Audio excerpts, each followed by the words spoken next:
The morning Jacob Mitchell's life changed forever began like any other disaster on his struggling farm. The John Deere tractor, its green paint long faded to a dull memory, lurched violently as its front wheels dropped into what should have been solid ground. The engine sputtered and died, leaving Jacob suspended at an awkward angle in the driver's seat, staring down into a depression that hadn't existed moments before. The earth had simply given way beneath him, as if the land itself had finally decided to swallow the last remnants of his failing operation. What Jacob couldn't know, as dust settled around the tilted machine, was that this apparent catastrophe would unveil a secret his family had unknowingly protected for 5 generations. Before we jump back in, tell us where you're tuning in from, and if this story touches you, make sure you're subscribed, because tomorrow I've saved something extra special for you. The drought had stretched into its 3rd merciless year, transforming Riverside Valley Farm's once fertile soil into a cracked mosaic of despair. At 52, Jacob Mitchell had weathered many storms, both literal and financial. But this prolonged dry spell threatened to accomplish what generations of hardship hadn't managed, forcing the Mitchells off their land. The morning air hung heavy with dust and uncertainty as Jacob surveyed his withering corn crop, each stunted stalk a testament to nature's indifference and his dwindling options. 3 months. That's all the time Zenith Agricultural Corporation had given him to make the overdue payments before they would initiate foreclosure proceedings. Martin Caldwell, their senior acquisitions manager, had been circling like a well-dressed vulture, making increasingly generous offers that Jacob knew were still pennies on the dollar compared to what the land was truly worth. Or what it had been worth before the rains stopped coming and the soil turned hostile. Jacob's boots crunched across the parched earth as he made his way toward the one section of the property his family had always called the Cursed Hollow. 30 acres of consistently problematic land that formed a natural depression in the northeastern corner of the farm. His great-great-grandfather, Ezekiel Mitchell, had tried everything to make that section productive back in the 1880s. But crops planted there invariably failed, growing stunted and strange if they grew at all. Local indigenous stories passed down through generations of the River Bend Nation spoke of the hollow as a place where the earth kept ancient secrets, but Jacob had never put much stock in old tales. He had more practical concerns. The decision to attempt cultivating the hollow wasn't born of hope, but of mathematical desperation. If he could make even half of those 30 acres productive, the additional yield might buy him enough time to negotiate with the bank, to find some way to keep the farm that had been in his family since Ezekiel had claimed it, after returning from his service as a surveyor for the Transcontinental Railroad. The irony wasn't lost on Jacob that he was now attempting what 5 generations of Mitchells had deemed impossible. The rental fee for the heavy-duty land leveling equipment had consumed the last of his credit, but Jacob saw no alternative. The hollow's uneven terrain and peculiar soil composition had always made standard farming techniques ineffective. Perhaps modern technology could succeed where his ancestors' more primitive methods had failed. As he climbed into the tractor's worn seat that morning, Jacob carried the weight of family legacy on shoulders already bowed by 3 years of agricultural failure. The sun had barely cleared the horizon when Jacob began his work, the tractor's engine rumbling to life with a determination that matched his own. He'd studied the hollow's topography carefully, identifying what appeared to be the most promising section to begin leveling. The soil here had a different quality than the rest of the farm, darker, almost blue-gray in certain lights, with an unusual density that had always made plowing difficult. The first hour passed without incident, the powerful leveling attachment slowly but steadily reshaping the stubborn earth. Jacob found himself oddly encouraged by the progress, allowing himself to imagine rows of healthy corn where decades of agricultural failure had previously reigned. He was so focused on the work that he almost missed the subtle change in the tractor's vibration, the slight difference in resistance that preceded the catastrophe. The collapse happened with shocking suddenness. One moment the tractor was grinding forward through resistant soil. The next, its front end pitched downward as the earth beneath simply vanished. Jacob's stomach lurched as the machine tilted at a precarious 45-degree angle, its front wheels disappearing into a void that hadn't existed seconds before. The engine stalled immediately, leaving an eerie silence broken only by the ping of cooling metal and the soft cascade of loose soil into whatever space had opened beneath him. Jacob's first thought, born of pure financial panic, was about the rental equipment. The deposit alone had been more than he could afford to lose, and damage to the tractor would bankrupt him faster than Zenith's foreclosure proceedings. Moving carefully to avoid shifting the machine's precarious balance, he climbed down from the cab and circled around to assess the situation. What he discovered defied immediate explanation. The depression wasn't a simple sinkhole or collapsed irrigation tunnel. The opening revealed edges of worked stone, precisely cut blocks arranged in what appeared to be a deliberate pattern. The morning sun, now climbing higher, illuminated the cavity enough for Jacob to make out what looked like stairs descending into darkness. His practical farmer's mind immediately began calculating risks and possibilities. The smart thing would be to call the county engineering department, report the sinkhole, and let officials handle whatever this was. But Jacob had learned through hard experience that involving authorities rarely worked in a small farmer's favor, especially when that farmer owed money to powerful interests. If this was some kind of historical site, the government might restrict use of his land even further, making any chance of saving the farm impossible. The alternative, investigating himself, carried its own risks. The opening could be unstable, dangerous, possibly nothing more than an old root cellar or abandoned well that would cost more to properly seal than he could afford. Yet something about the precision of those stone edges, the careful construction, visible even in the morning shadows, suggested this was no ordinary farm structure. Jacob retrieved a flashlight from the tractor's toolbox, its beam strong despite batteries that should have been replaced months ago. He also grabbed a length of rope, securing one end to the tractor's frame as a safety precaution.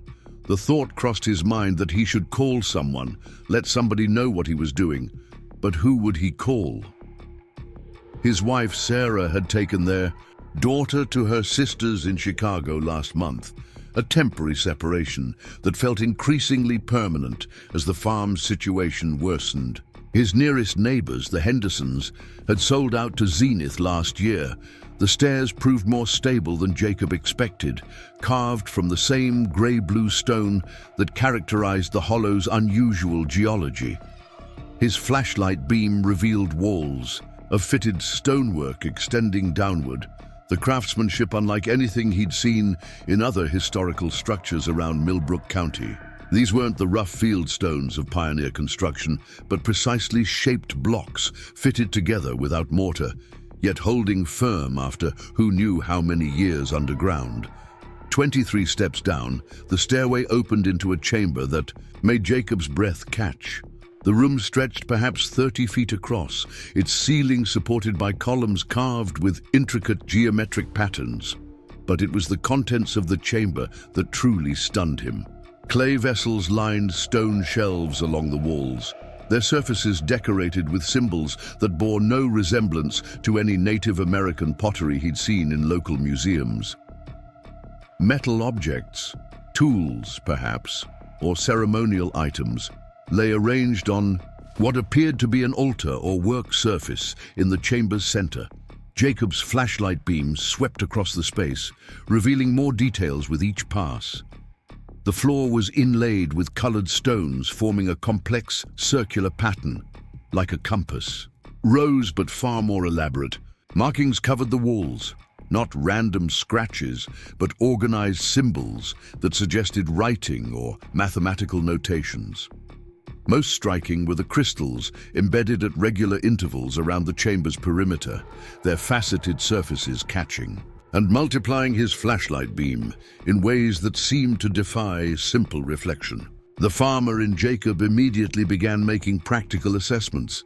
This wasn't a root cellar or pioneer construction. The sophistication of the stonework, the precision of the artifacts, suggested something far older and more significant than early American settlement. His mind raced through possibilities, limited by his modest education, but expanded by years of Discovery Channel documentaries watched during long winter evenings. Ancient peoples, certainly, but which ones?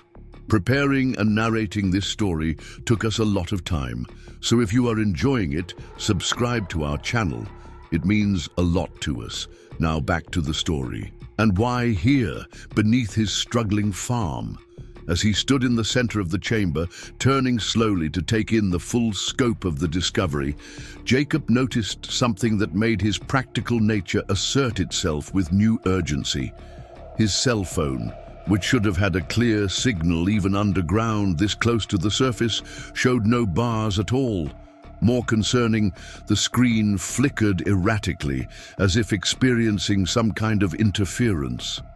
The flashlight, too, seemed to dim and brighten, in subtle pulses that had nothing to do with failing batteries. That's when he heard it, a low humming sound, so faint he initially thought it might be machinery from a neighboring farm carried on the morning breeze. But the sound wasn't coming from above. It seemed to emanate from the chamber itself, from the very stones surrounding him. The crystals embedded in the walls began to emit a soft luminescence, barely visible but undeniably present, as if responding to his presence or perhaps to the influx of fresh air from the opened passage. Jacob Mitchell, practical farmer facing financial ruin, stood at the threshold of something that transcended his immediate problems. The morning that had begun with another desperate attempt to save his family's land had revealed a mystery that would challenge everything he thought he knew about his property, his heritage, and the history buried beneath the Iowa soil. The sound of an approaching vehicle from the direction of the county road snapped Jacob from his amazement. 3 years of fighting foreclosure had honed his instincts for trouble, and uninvited visitors during working hours rarely brought good news. He quickly made his way back up the stone steps, emerging into morning sunlight that seemed harsh after the chamber's mysterious ambience. A black SUV with Zenith Agricultural Corporation's logo was pulling up beside his house, too far from the hollow for its occupants to see the tilted tractor or the opening in the earth. Jacob recognized Martin Caldwell's tall frame emerging from the driver's side, accompanied by a woman in a crisp business suit, and, more surprisingly, an older man whose tweedy academic appearance seemed out of place on a farm visit. Jacob quickly pulled a tarp from the tractor's storage compartment and draped it over the opening, weighing down the edges with loose stones. It was a hasty concealment, but it might buy him time to think. He started walking toward the house, trying to appear as if he'd simply been working another futile morning on unproductive land. Caldwell noticed him approaching and raised a hand. In greeting, his smile professionally warm, but his eyes calculating. Jacob had learned to read the subtle predatory gleam that successful corporate men couldn't quite hide when they sensed opportunity. Martin Caldwell approached with the measured stride of someone who believed he held all the cards in any negotiation. The woman beside him carried a leather portfolio, while the older academic-looking man seemed more interested in studying the landscape than in the business at hand. Jacob noted how the man's gaze kept drifting toward the northeastern section of the property, toward the hollow where his tractor remained half buried in history. "Jacob," Caldwell called out, his voice carrying the false warmth of someone about to deliver bad news wrapped in opportunity. I hope we're not interrupting your work. This is Amanda Rivers from our legal department and Dr. Theodore Bancroft from the Regional Heritage Institute. We wanted to discuss some developments regarding your property. The mention of a Heritage Institute sent a spike of concern through Jacob. His mind raced back to the chamber beneath the hollow, to the artifacts and symbols that clearly belonged to no known chapter of Iowa's recorded history. He forced his expression to remain neutral, the poker face that had served him through countless negotiations with grain buyers and bank officers.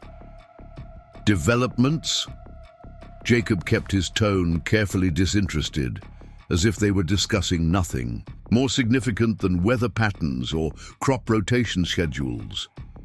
He noticed Dr. Bancroft's sharp eyes, studying him with an intensity that suggested the old academic was looking for something specific in his reactions.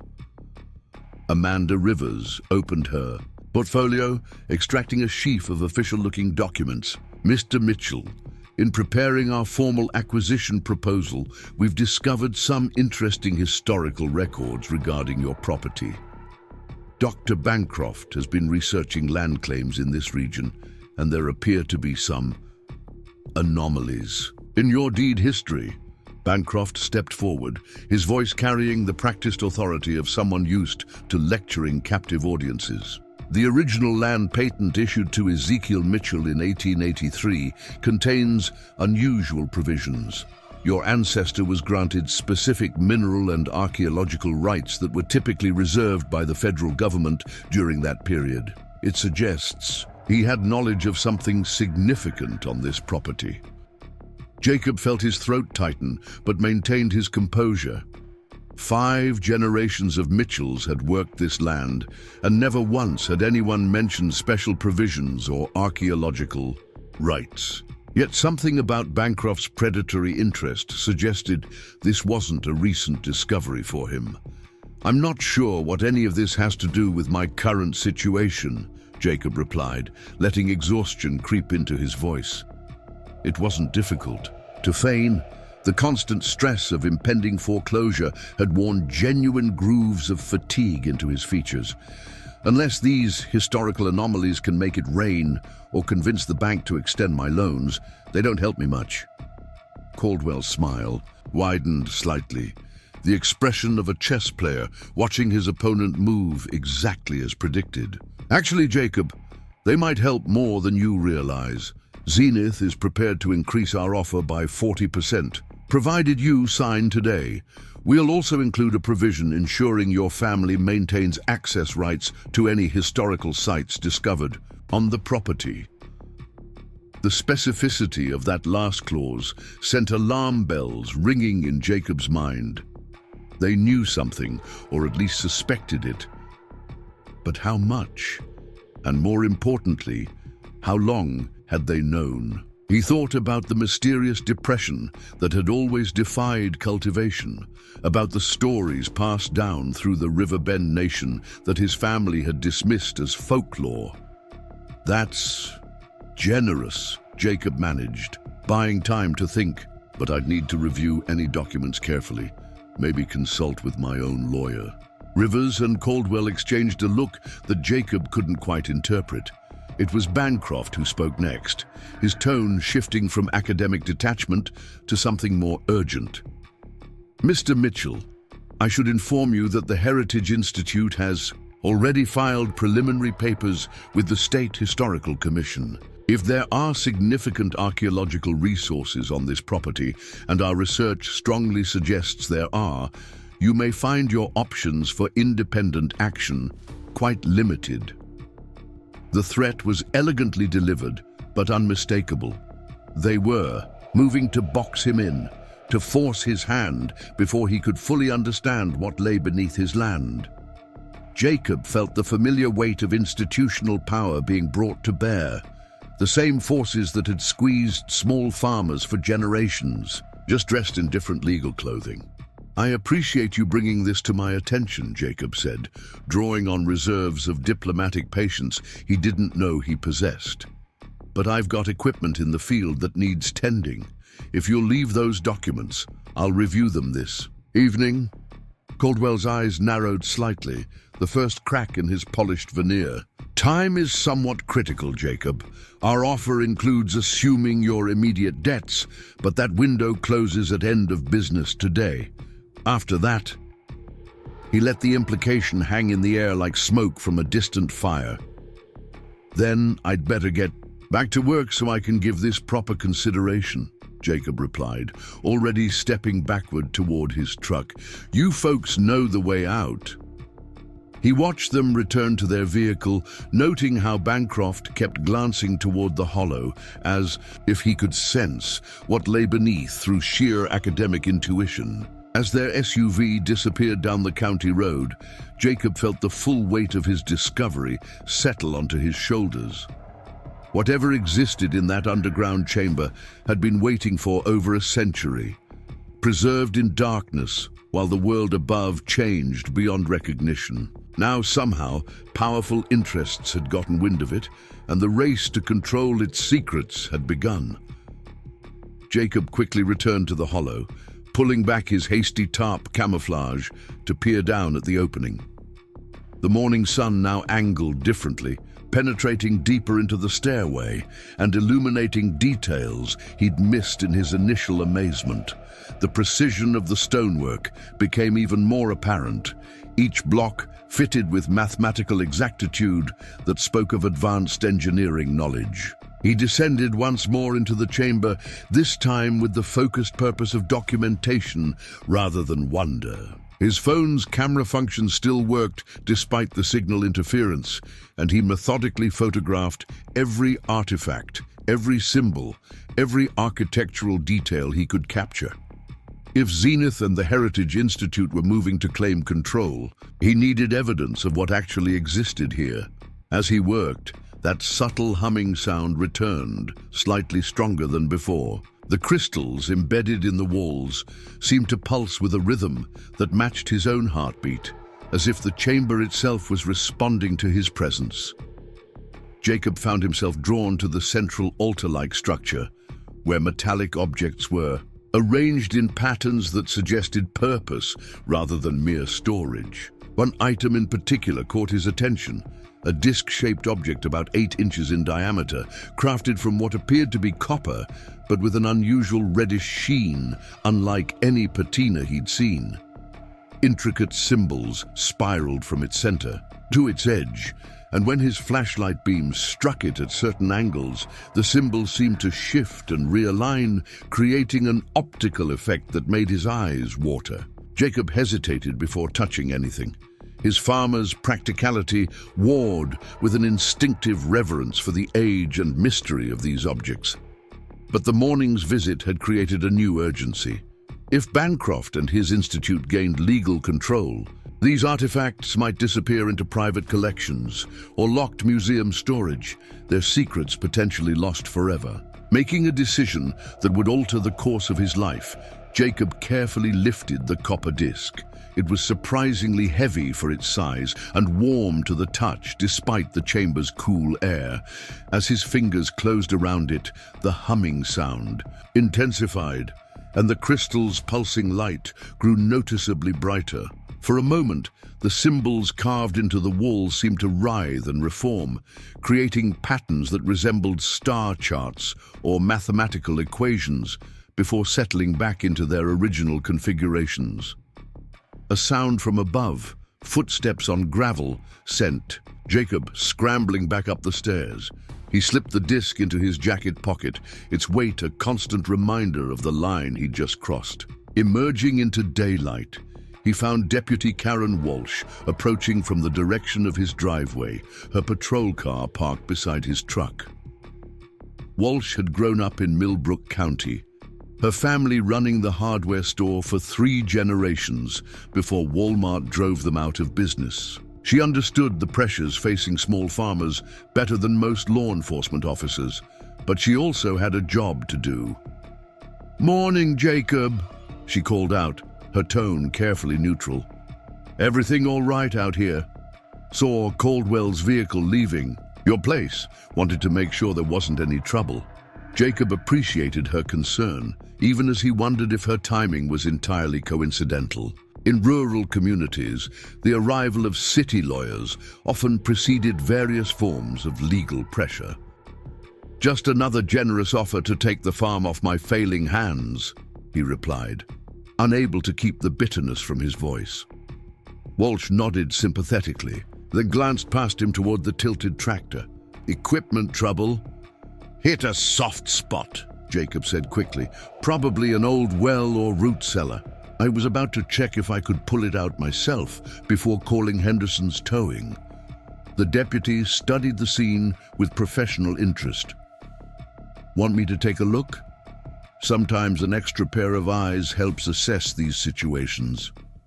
Jacob felt the weight of the disc in his pocket, the secret of the chamber below his feet. Walsh was trustworthy as far as local law enforcement went, but this discovery had already attracted attention from powerful interests. The fewer people who knew about it before he understood its significance, the better. "I appreciate it, Karen, but I've got it handled. Just need to get some chains from the barn." She seemed to accept this, though her gaze lingered on the tarp-covered depression. "Well, you be careful, Jacob. Ground's been unstable all over the county with this drought, and..." She hesitated, then continued more quietly, "Watch yourself with Caldwell and his people. Word is, they've been buying influence at the state level, pushing through some questionable land acquisitions." After Walsh departed, Jacob stood alone in the morning sun, processing the rapid escalation of his situation. In the span of a few hours, he'd gone from a desperate farmer trying to cultivate impossible land to the guardian of something that powerful interests were already maneuvering to control. The copper disc seemed to pulse with subtle warmth in his pocket, as if responding to his rising anxiety. He needed help, but who could he trust? His isolation, once merely the result of rural life and economic hardship, now felt like a strategic vulnerability. The discovery required expertise to properly document and understand, legal knowledge to protect it from corporate seizure, and most importantly, discretion to keep it from being buried in bureaucratic secrecy. As if in answer to his unvoiced need, his phone, which had shown no signal in the chamber, suddenly chirped with an incoming text from an unknown number. "Your discovery is already known. Heritage Institute has deep connections. If you want to protect what you found, respond to this message. A friend of historical truth." Jacob stared at the screen, wondering if this mysterious contact represented salvation or another form of threat. The morning's events had shattered his simple farmer's world, replacing it with a complex web of ancient mysteries and modern power struggles. Whatever lay ahead, he sensed that his fight to save the family farm had transformed into something far larger, a battle to preserve knowledge that had remained hidden beneath Iowa soil for untold generations. The copper disc grew warmer in his pocket, its mysterious energy a tangible reminder that some discoveries refuse to stay buried, no matter how deep they're hidden or how long they've waited in darkness. Jacob Mitchell, fifth-generation farmer, facing financial ruin, found himself standing at the threshold of revelations that would challenge not just his understanding of his land, but the accepted history of human civilization in North America. As the sun climbed higher in the cloudless sky, casting sharp shadows across the drought-stricken landscape, Jacob made his choice. He pulled out his phone and typed a simple response to the mysterious message. "I'm listening."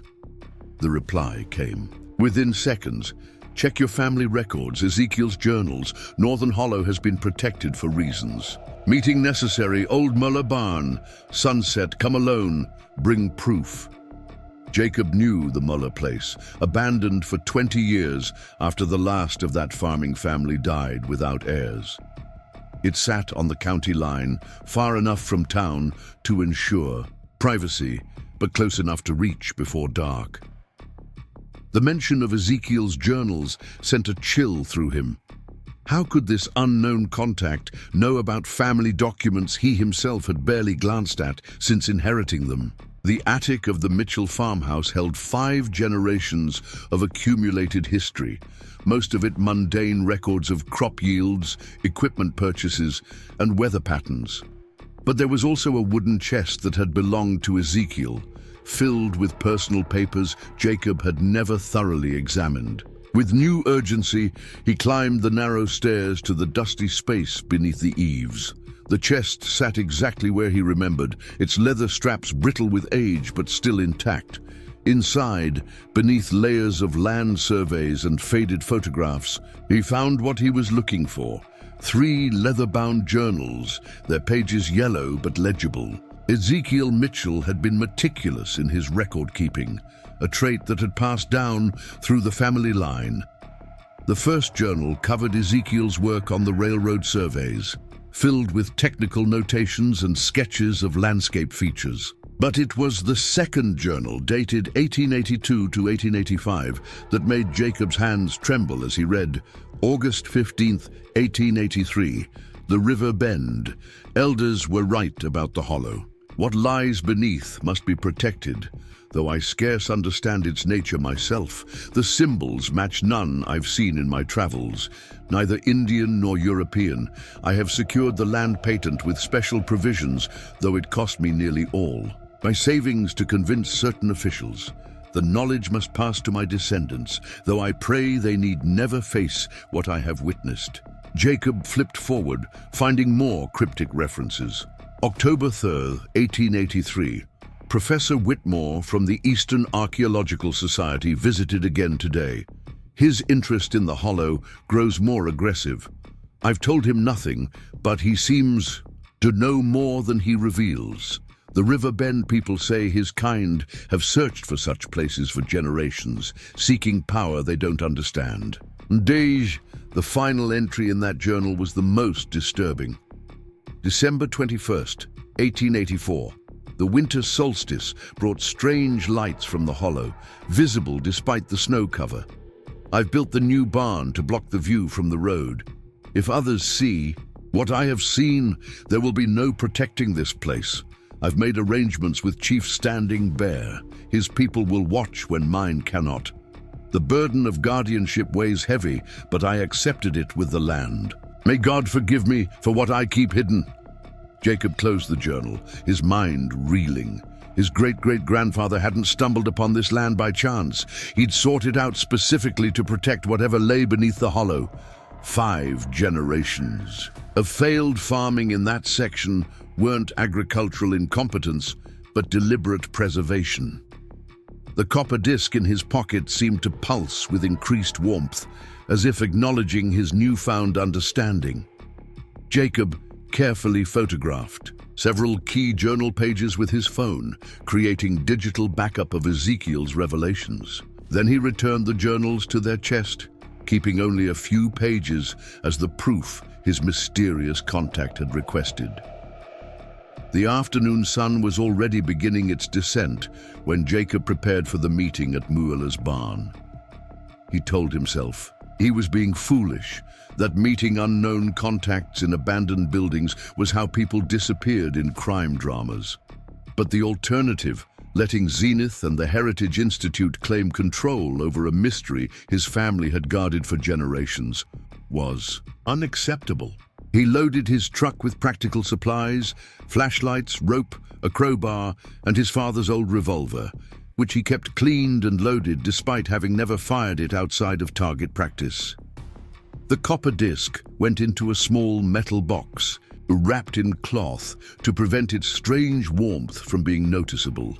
The drive to Müller's place took him past familiar landmarks, transformed by drought into testament of agricultural decline. Empty fields where corn should have stood tall, abandoned equipment rusting beside collapsed outbuildings, and for sale signs that represented the death of family legacies. Jacob wondered how many of these properties Zenith had already acquired. How many farmers had signed away their heritage without knowing what might lie beneath their soil? The Muller barn stood stark against the evening sky, its weathered boards silver gray in the fading light. Jacob parked his truck behind a stand of dead cottonwoods, approaching on foot as sunset painted the western clouds in shades of amber and rose. The building's massive doors hung slightly askew, creating gaps through which the dying light penetrated in dusty shafts. He entered cautiously, every sense alert for danger. The barn's interior held the musty silence of long abandonment, broken only by the whisper of wind through warped boards and the occasional scurry of mice in the hayloft above. Jacob positioned himself near a support beam that offered both cover and multiple escape routes, then waited. As the last direct sunlight faded from the gaps in the walls, a figure emerged from the shadows near the rear of the barn. Jacob's hand moved instinctively toward the revolver in his jacket, but something about the newcomer's careful approach suggested negotiation rather than threat. "Mr. Mitchell," a woman's voice called softly. "Thank you for coming. I know this. Seems like something from a bad movie, but certain precautions are necessary when dealing with the Bancroft Institute." She stepped into a shaft of fading light, revealing herself to be perhaps 40 years old, with intelligent eyes and the kind of practical clothing that suggested someone comfortable with fieldwork. Her hair was pulled back in a simple ponytail, and she carried herself with the quiet confidence of academic authority. "My name is Dr. Rebecca Foster," she continued, moving closer but maintaining a respectful distance. "I'm an archaeologist with Cedar Hills University, though I'm here in an entirely unofficial capacity. What you discovered this morning has been the subject of speculation in certain academic circles for over a century." "How do you know what I discovered?" Jacob asked, not relaxing his defensive posture. "And how did you know about my great-great-grandfather's journals?" Dr. Foster smiled slightly. "Because my great-grandmother, Mary Foster, was Professor Whitmore's research assistant in the 1880s. She kept her own records of his obsession with your property. When I heard that Bancroft, Whitmore's intellectual descendant, was suddenly interested in Riverside Valley Farm, I knew something had finally been found." She reached into her bag slowly, clearly telegraphing her movements to avoid alarming him, and withdrew a tablet computer. "I've been monitoring Heritage Institute communications through, let's call them unofficial channels. They've known about the potential for years, but something triggered their urgency recently. Satellite geological surveys, perhaps, or ground-penetrating radar disguised as agricultural assessment." The tablet's screen displayed what appeared to be intercepted emails between Bancroft and unknown recipients. Jacob caught phrases like accelerated timeline, critical astronomical window, and, most disturbingly, containment protocols. "What do they think is down there?" Jacob asked, though the weight of the copper disc in his pocket suggested he already knew this was no ordinary archaeological site. Dr. Foster studied him carefully before answering. "How much do you know about pre-Clovis civilizations in North America?" "Not much," Jacob admitted. "Just what I learned in high school. First peoples came across the Bering Land Bridge, Clovis culture around 13,000 years ago." "That's the accepted narrative," she replied. "But there's growing evidence of much earlier human presence in the Americas.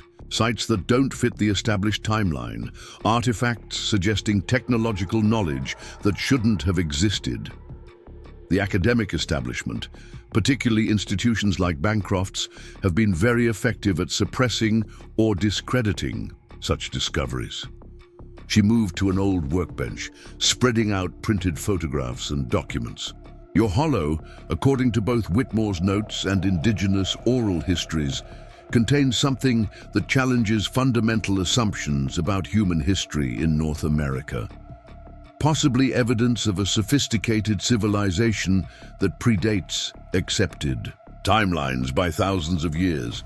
Jacob finally relaxed his guard slightly, moving closer to examine the documents. One photograph showed a stone carving remarkably similar to symbols he'd seen in the underground chamber. Another depicted crystalline formations that could have been cousins to those embedded in the chamber walls. "Why suppress this?" he asked. "Wouldn't such a discovery be celebrated?" Dr. Foster's expression darkened. "Because it threatens established academic careers, institutional authority, and potentially certain technological advantages that select groups have been quietly exploiting for decades." Whitmore's journals, the ones kept locked in Heritage Institute archives, speak of energy phenomena and acoustic properties that defy conventional physics. The copper disc seemed to pulse more strongly, as if responding to the discussion of its origins. Jacob made a decision born of exhaustion, with secrets and half-truths. He pulled out the small metal box and unwrapped the artifact, placing it on the workbench between them. The effect was immediate. Dr. Foster's eyes widened, and she pulled out what appeared to be a specialized sensor device. "You brought one out," she whispered, not accusation, but awe in her voice. "The resonance patterns. This is extraordinary." Her instrument began emitting soft beeps as she passed it over the disc. "It's generating a coherent energy field, possibly responding to the Earth's magnetic fluctuations. This level of materials science." She trailed off, absorbed in the readings. "There's more," Jacob said, making another leap of trust. He pulled out his phone and showed her the photos he'd taken in the chamber. As she scrolled through image after image, her professional composure gave way to undisguised wonder. "This is beyond anything I imagined," she breathed. "The architectural precision, the crystal placements, the mathematical relationships in those symbols. We're not looking at primitive construction. This represents a completely different technological pathway, one based on principles we're only beginning to understand." The darkness outside the barn had deepened to full night when Dr. Foster finally looked up from the images. "Mr. Mitchell, Jacob, we need to document this properly before Bancroft can lock it down under heritage protection laws that he'll manipulate. I have colleagues, trustworthy ones, who can help, but we'll need to move quickly." Jacob thought about the morning's legal threats, about Caldwell's deadline that had surely passed while he explored his family's hidden history. "They'll try to take the farm now.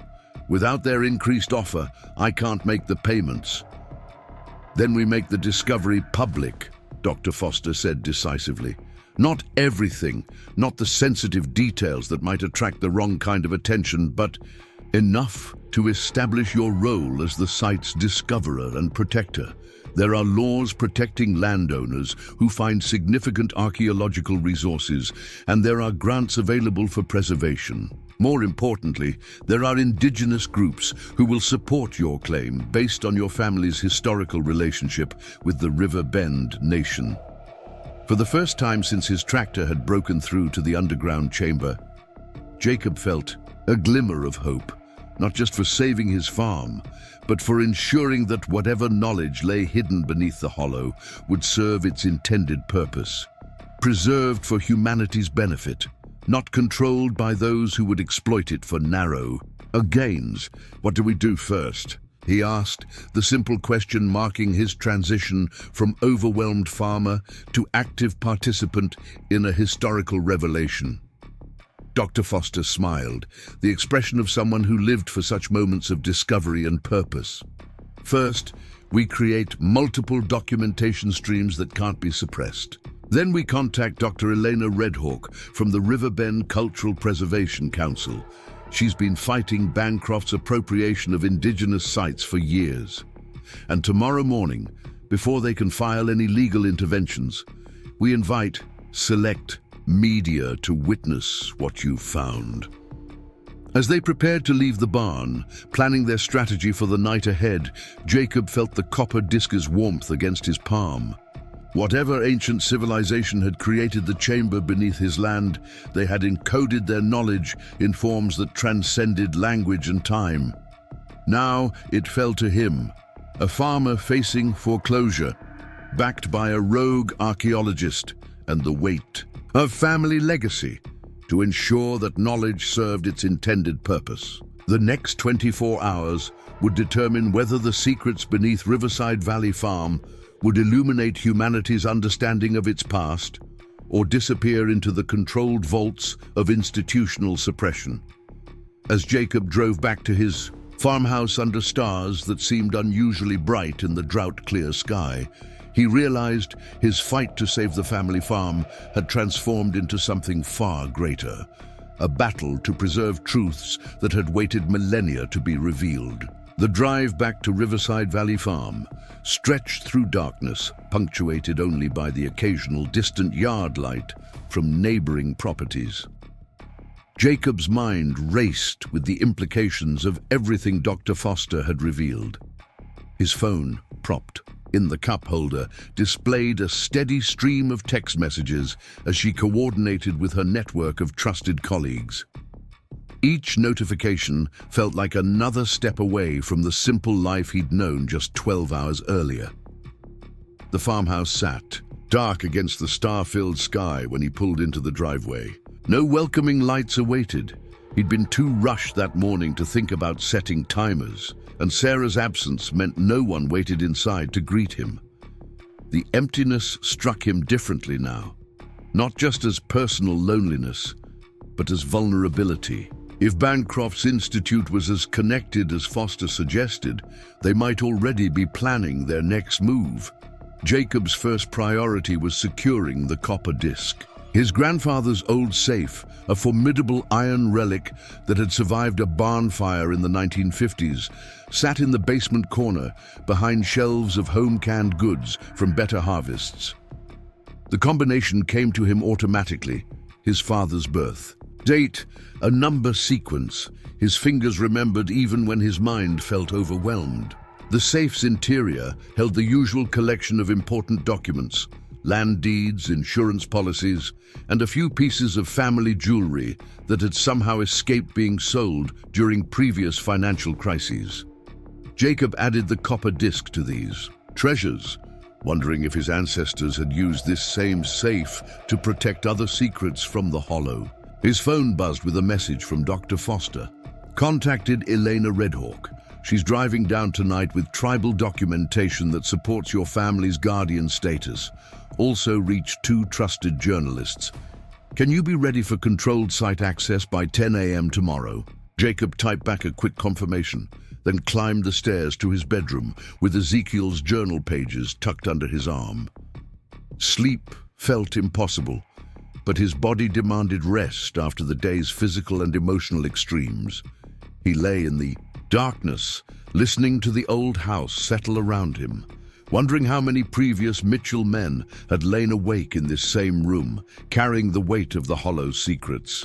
The copper disc's presence seemed to radiate through the floorboards from the basement safe, a subtle warmth that might have been imagination, but felt undeniably real. Whatever technology or science had created that artifact operated on principles that modern understanding couldn't fully grasp. Jacob found himself thinking about the crystals embedded in the chamber walls, the way they'd pulsed with that otherworldly light, responding to frequencies beyond human perception. Dawn arrived too quickly, announced by the crow of his rooster, and the sound of vehicles on the county road. Jacob bolted upright, immediately alert to potential threats, but the cars continued past his driveway without slowing. He checked his phone to find multiple messages from Dr. Foster confirming the morning's plans and warning him to expect early visitors, both welcome and otherwise. After a hasty breakfast of black coffee and stale toast, Jacob dressed in his cleanest work clothes, wanting to project respectability for whatever media presence Foster had arranged. He was checking the contents of his wallet, making sure he had proper identification and documentation of property ownership, when the first vehicle turned into his driveway.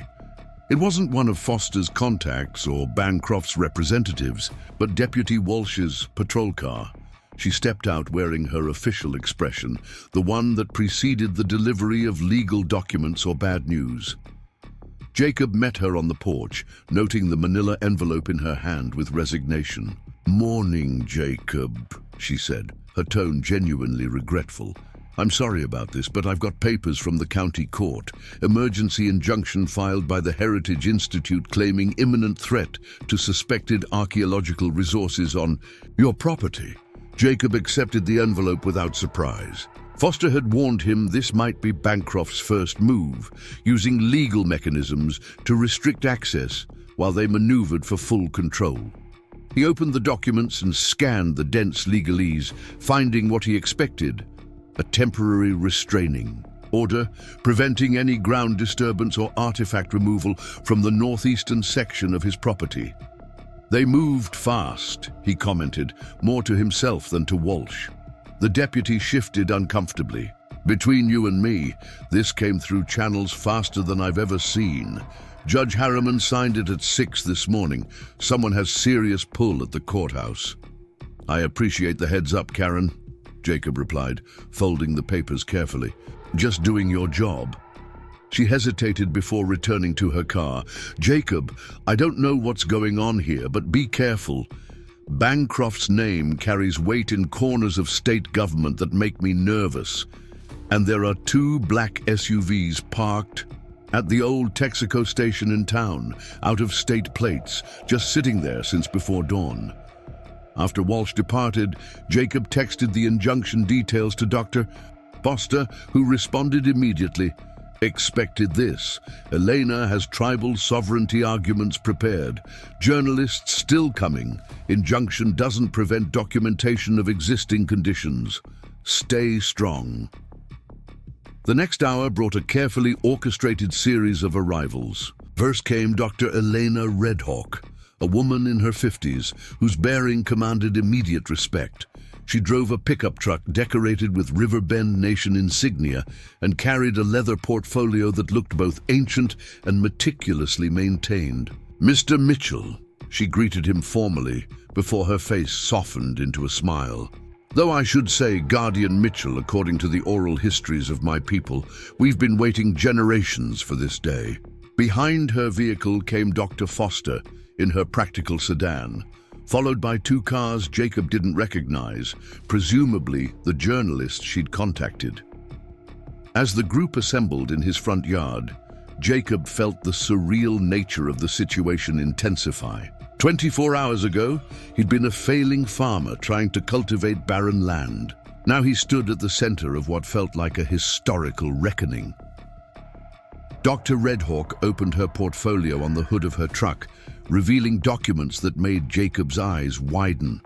Hand-drawn maps dating to the early 1800s showed his property boundaries, with remarkable accuracy, including specific markings around the hollow. But it was the photocopied pages from what appeared to be a treaty document that caught his attention. "This is from the original Riverbend Accord of 1856, she explained, pointing to specific passages. "Your great-great-grandfather isn't mentioned by name, but there's reference to a white guardian who carries the sunrise mark, being granted special status by the tribal council. The sunrise mark refers to a birthmark or scar. Did Ezekiel have any distinguishing features?" Jacob thought back to old family photographs. There was something about a birthmark on his left shoulder. Family joke was it looked like a rising sun. "I've got a similar mark, actually." Dr. Redhawk and Dr. Foster exchanged meaningful glances. "Genetic markers sometimes carry through guardian lines," Redhawk said quietly. "May I document this connection?" Before Jacob could respond, the sound of approaching vehicles interrupted them. 2 black SUVs, matching Walsh's warning, turned into his driveway, followed by Martin Caldwell's familiar corporate vehicle. The morning's carefully planned documentation session was about to become significantly more complicated. From the lead SUV emerged Dr. Theodore Bancroft himself, accompanied by two men whose bearing suggested either military or private security backgrounds. Caldwell and Amanda Rivers followed from their vehicle, the lawyer already clutching a thick folder of what Jacob assumed were additional legal documents. "Mr. Mitchell," Bancroft called out, his voice carrying the authority of someone used to being obeyed. "I believe you received the court's injunction. This gathering appears to violate its terms regarding site disturbance." Dr. Foster stepped forward, her academic credentials serving as shield. "We're conducting external documentation only, Dr. Bancroft. No ground disturbance, simply photographing existing conditions as allowed under state heritage laws." Bancroft's eyes narrowed as he recognized her. "Dr. Foster, I wasn't aware Cedar Hills University had any official interest in this matter." "I'm here in a personal capacity," she replied smoothly, "as are these journalists exercising their First Amendment rights to document matters of public interest." The journalists, one a graying man with a local newspaper badge, the other a younger woman with digital recording equipment, moved closer to capture the confrontation. Jacob noticed how Bancroft's security companions shifted uncomfortably at their presence. Whatever authority the Heritage Institute wielded, it apparently preferred to operate outside public scrutiny. Dr. Redhawk chose this moment to assert her presence. The Riverbend Nation contests any state jurisdiction over this site. Our treaty rights, recognized by federal law, supersede local injunctions when dealing with tribal cultural heritage. Bancroft's composure flickered for just a moment, the first crack Jacob had seen in the man's academic armor. The Heritage Institute respects indigenous claims, of course, but this particular site shows no definitive connection to your people. "Then you haven't done your research properly," Redhawk replied, her voice steady but sharp. She held up the treaty document. "Or perhaps your institution's historical archive is incomplete, deliberately so, some might suggest." The tension in Jacob's front yard had reached a critical point when another vehicle appeared, a state police cruiser that parked strategically between the two groups. The officer who emerged was Lieutenant Marcus Rodriguez, known throughout the county for his methodical approach to volatile situations. "Morning, folks," Rodriguez said, his calm tone cutting through the confrontation. "Received multiple calls about a potential dispute.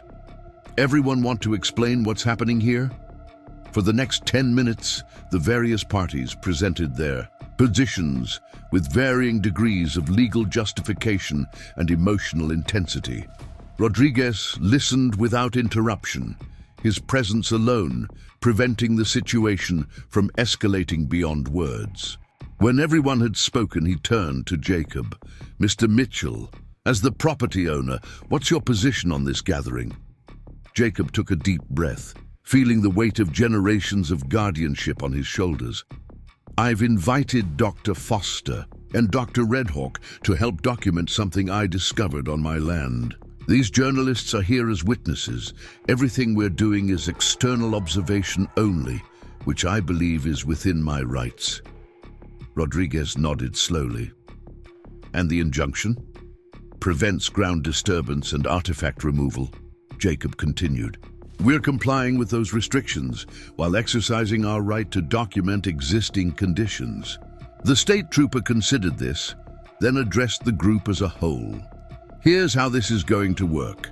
External documentation is allowed under current law. No one enters any underground spaces or disturbs any soil. Any disputes about jurisdiction or ownership go through proper legal channels. Everyone stays civil, or I start making arrests for disorderly conduct. Clear?" Murmurs of agreement came from all parties, though Bancroft's displeasure was evident. As Rodriguez positioned himself as neutral observer, the documentation process resumed under watchful eyes from all sides. Dr. Foster and the journalists photographed the depression where Jacob's tractor remained tilted, carefully avoiding any contact with the exposed stonework. Dr. Redhawk conducted what she called a blessing ceremony, speaking in her native language while burning sage, an act that seemed to agitate Bancroft more than any legal argument. Throughout the morning, Jacob watched Bancroft's reactions carefully.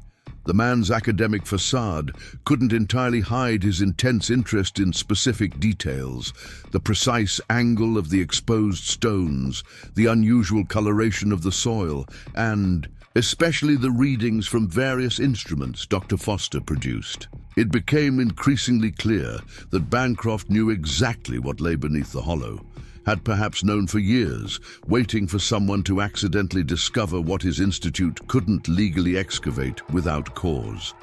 The younger journalist, who'd introduced herself as Monica Chen from an online investigative platform, approached Jacob during a lull in the formal documentation. "Mr. Mitchell, can you tell me what prompted you to excavate this particular area? The timing seems significant given the corporate interest in your property." Jacob chose his words carefully, aware that Bancroft's people were listening. 3 years of drought made conventional farming impossible. I was trying to make unproductive land viable, a last attempt to save my family's farm from foreclosure. And the Heritage Institute's sudden interest? "You'd have to ask them," Jacob replied. "Though I've learned my great-great-grandfather's land patent included unusual provisions about this section. Seems like certain parties have been watching this property for a very long time." Monica's eyes sharpened at this. Jacob could see her connecting dots, the journalist's instinct for larger stories activating. He'd given her just enough to investigate deeper without revealing anything about the chamber's contents or the copper disc now secured in his basement safe. As noon approached, the various factions began to disperse. Bancroft and his entourage left first, but not before the director made one final attempt at persuasion. "Mr. Mitchell," he said, pulling Jacob aside while his security team packed up their vehicles, "whatever you think you're protecting here, you're out of your depth. There are aspects to this discovery that require specialized knowledge to handle safely. The Institute has resources, expertise, and most importantly, the legal authority to ensure proper preservation." "Preservation for whom?" Jacob asked directly. Bancroft's expression hardened. "For qualified researchers, for institutions capable of understanding the implications, not for amateur archaeologists or tribal activists with political agendas, or farmers trying to save their family legacy." "Especially not for farmers," Bancroft replied coldly. "Some knowledge requires careful management. Your grandfather understood that, even if imperfectly. I'd hoped you might share his wisdom." The reference to his grandfather, not great-great-grandfather Ezekiel, but his more recent ancestor, sent a chill through Jacob. How long had the Heritage Institute been monitoring his family? How many generations of Mitchells had unknowingly been part of this extended watch? After Bancroft's departure, the atmosphere lightened considerably. Dr. Foster and Dr. Redhawk compared notes while the journalists prepared their initial reports. Jacob overheard Monica on her phone, pitching the story to her editor. "Corporate land grab meets ancient mystery meets indigenous rights. This has national implications."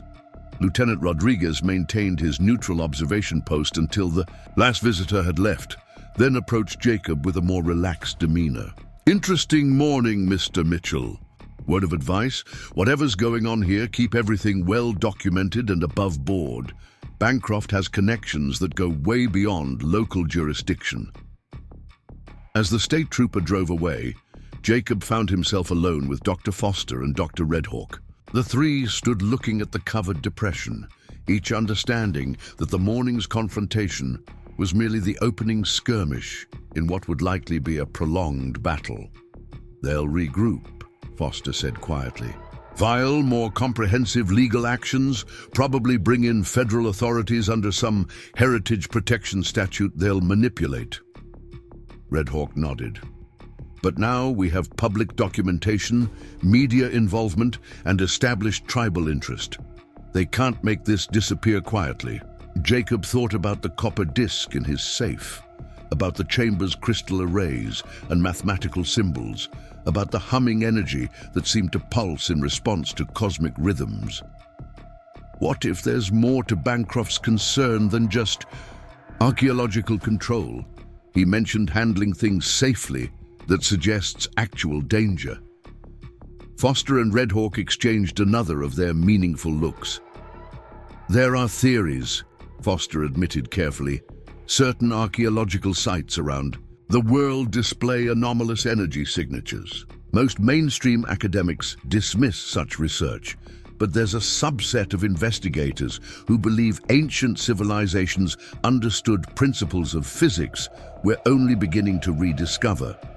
The stories passed down through my people speak of places of power, Red Hawk added, sites where the boundaries between physical and spiritual worlds grow thin. Most were destroyed or built over by European settlement, their energies dispersed or corrupted. If your hollow is one of the few that survived intact. She didn't finish the thought, but Jacob understood the implication. He was guardian, not just of historical artifacts, but potentially of something far more profound, a connection to knowledge that transcended conventional archaeological understanding. As the afternoon sun began its descent toward the western horizon, the three allies sat on Jacob's porch, planning their next moves. Foster would activate her network of unconventional researchers, scientists willing to investigate phenomena that mainstream academia rejected. Red Hawk would convene a tribal council meeting to formally assert their treaty rights over the site. And Jacob would prepare for the legal battle ahead, knowing that his fight to save the family farm had evolved into something far larger. "There's something else," Jacob said, making a decision he'd been contemplating all day. "I brought something out of the chamber before it was sealed, an artifact that seems to respond to, I don't know how to describe it, environmental conditions, magnetic fields." Both women leaned forward with intense interest. "You have physical evidence?" Foster asked eagerly. "In my grandfather's safe, but I won't risk bringing it out with Bancroft's people probably watching the property. Tonight, after dark, I'll photograph it properly. Maybe you can tell me what we're really dealing with." As the sun dipped below the horizon, painting the drought-stricken landscape in shades of orange and purple, Jacob felt the familiar weight of responsibility that came with tending the land. But now that weight carried additional significance. He wasn't just maintaining crops and soil, he was protecting knowledge that had been hidden for millennia, preserved by ancestors who understood its power, even if they couldn't fully comprehend its nature. The copper disc waited in the basement safe, its mysterious energy a tangible link between ancient wisdom and modern crisis. Whatever principles its creators had understood, whatever technology they developed along pathways different from contemporary science, had been kept secret for good reason. Now Jacob Mitchell, fifth-generation farmer facing financial ruin, found himself the unlikely guardian of truths that powerful institutions had sought to control for over a century, as his new allies departed with promises to return the next day. Jacob stood alone on his porch, watching the first stars appear in the darkening sky. Somewhere above, the same celestial mechanics that the chamber's builders had tracked with such precision continued their eternal dance. The cosmos didn't care about land deeds or legal injunctions, about corporate interests or academic rivalries. It operated according to deeper laws, laws that the ancients had perhaps understood better than modern science was willing to admit.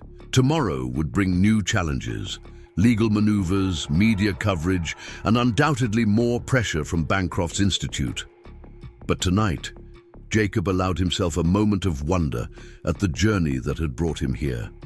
A desperate attempt to save his farm had uncovered a mystery that could reshape understanding of human history and capabilities. Whatever lay ahead, he was no longer just fighting for his family's legacy.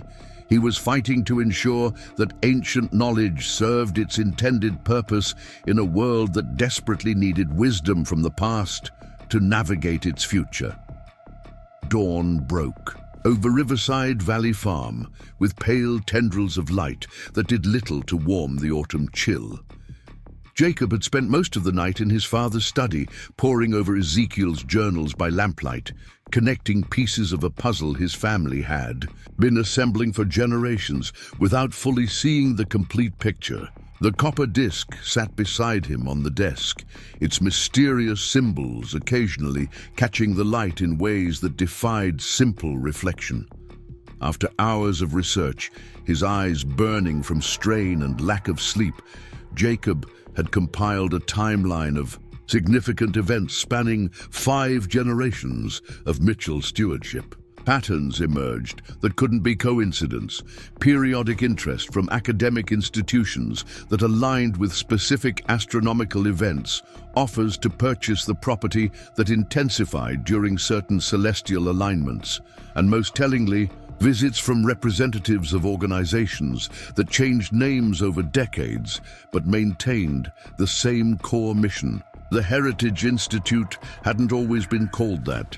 In the 1920s, it was the North American Historical Preservation Society.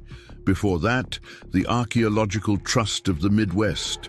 Different names, same purpose, gaining control of the hollow and whatever lay beneath it. Ezekiel's journals mentioned Professor Whitmore from the Eastern Archaeological Society, clearly Bancroft's intellectual predecessor in this institutional pursuit spanning more than a century. As Jacob organized his findings, his phone buzzed with an encrypted message from Dr. Foster. Satellite imagery shows vehicles staging at County Maintenance Yard. Bancroft moving equipment into position. Our sources confirm federal approval being fast-tracked through irregular channels. Time window narrowing. The urgency of their situation had become painfully clear. The system they'd uncovered wasn't just an archaeological curiosity. It was a functioning technological installation created by an advanced civilization that had developed along different scientific pathways. The chamber's alignment with astronomical cycles, its apparent ability to transmit or receive information through means modern physics barely comprehended, represented knowledge that could transform human understanding or become weaponized in the wrong hands. Jacob texted back a simple acknowledgement, then returned to his discoveries. Most significant among them was a hand-drawn map Ezekiel had created, showing not just the hollow's surface features, but subterranean passages extending well beyond what Jacob had explored. The central chamber connected to at least 3 additional spaces, each marked with symbols suggesting specific functions. One passage, extending northwest toward the Cedar River, was annotated with a phrase that sent chills through Jacob. Waters of emergence, dangerous when flowing. And whoa, what did water have to do with an underground chamber filled with advanced technology? And why would it become dangerous during flow conditions? The drought had left the Cedar River at historically low levels, barely a stream compared to its usual powerful current. Was that significant to the chamber's dormant state? The distant sound of vehicles approaching interrupted his thoughts. Jacob moved quickly to the window, expecting to see Bancroft's team making another incursion. Instead, 3 pickup trucks bearing Riverbend Nation insignia pulled into his driveway. Dr. Redhawk emerged from the lead vehicle, accompanied by 2 tribal elders and several younger men carrying equipment that looked more suited to a construction project than an archaeological expedition.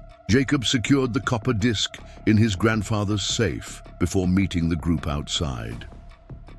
The morning air carried the familiar scent of dry soil and fading vegetation, the constant reminder of 3 years of agricultural struggle. But today, that struggle seemed almost trivial compared to the responsibilities that had been thrust upon him. "We don't have much time," Dr. Redhawk said without preamble. Our sources in the Bureau of Indian Affairs confirm that Bancroft has secured emergency access authorization through political connections. They'll arrive with federal marshals by mid-afternoon. One of the elders, a man whose deeply lined face suggested decades of outdoor living, stepped forward. "I am Raymond Clearwater, keeper of the ancient covenant between our peoples. Your ancestor Ezekiel and my grandfather Iron Eyes renewed the guardianship pact that protects the doorway of stars." The formal language and the specific term, doorway of stars, triggered recognition in Jacob's memory. Ezekiel had used the same phrase in his later journals, always in contexts suggesting both reverence and caution. "The doorway requires proper preparation," Raymond continued. "The alignment approaches and the waters will soon return. We must secure the chamber according to the old ways before Bancroft's people can interfere with the activation sequence." Jacob glanced at the equipment being unloaded from the trucks. Sandbags, waterproof ceiling materials, portable generators, and what appeared to be specialized monitoring devices. "You're preparing for flooding," he realized aloud. "The chamber isn't just aligned with stars, it's connected to water systems." Dr. Redhawk nodded, her expression grave. "The riverbend chronologies indicate a dual alignment, celestial positioning combined with hydrological cycles. The drought has disrupted normal patterns, but our meteorologists confirm a significant storm system approaching from the northwest. The first major rainfall in months." Raymond gestured toward the hollow. "Your ancestor understood that water and sky work together in the ancient system. The doorway activates fully only when both are in harmony, stars above, waters below. This explained why the hollow had never been suitable for farming. Its sophisticated underground systems would be disrupted by deep plowing or modern agricultural methods. Generations of Mitchells had protected the land without fully understanding why, guided by Ezekiel's instructions passed down through the family. "What do you need from me?" Jacob asked, making the decision to trust these allies completely. The institutional forces arrayed against them left no room for half measures or hesitation. "Full access to the chamber," Dr. Redhawk replied. "And your participation in the preparation rituals. The guardianship covenant requires Mitchell family involvement. Blood recognition is part of the security system." Blood recognition. The phrase echoed in Jacob's mind, connecting to something he'd read in Ezekiel's journal. The entrance stone responds to the guardian's touch, a marvel of the ancients' understanding that transcends modern science. "There's another way in," Jacob said suddenly. "Not the opening my tractor found, but a primary entrance designed for authorized access." Ezekiel knew about it. He hurried back inside, returning with the hand-drawn map he'd been studying. The group gathered around as he pointed to markings on the northwestern edge of the hollow. "Here," Ezekiel marked it as the Keeper's Door. "It's deliberately concealed, but according to his notes, it will respond to the sunrise mark." Raymond nodded slowly. "The birthmark carried by guardian bloodlines. You have it, as Ezekiel did." Jacob unconsciously touched his left shoulder, where the unusual birthmark had been a family curiosity for generations. How could the ancients encode biological recognition into stone? That's impossible. Dr. Redhawk's expression reflected the tension between academic skepticism and witnessed reality that had characterized their entire investigation. Conventional archaeology has no framework for such technology, but we've documented similar phenomena at protected sites in Central America and Asia Minor. Certain mineral compositions respond to specific biochemical signatures, a technology we've only begun to rediscover. With Raymond leading the way, the group moved toward the hollow's northwestern edge, where natural rock formations created what appeared to be a random geological feature. Nothing visually suggested an entrance, just weather-worn limestone, typical of the region's topography. The guardian approaches the stone with respect, Raymond instructed Jacob. Place your marked shoulder against the center rock and speak the keeper's phrase. Jacob hesitated. I don't know any keeper's phrase. The elder smiled faintly. The words are carried in blood memory. Trust what comes to you. Feeling slightly foolish but committed to the process, Jacob removed his jacket and pressed his birthmarked shoulder against the cool stone. For several seconds, nothing happened. Then a warming sensation spread through the mark, intensifying until it became almost uncomfortable. Words rose unbidden to his mind, in a language he didn't recognize yet somehow understood. Naka vos entara, solis ket luna.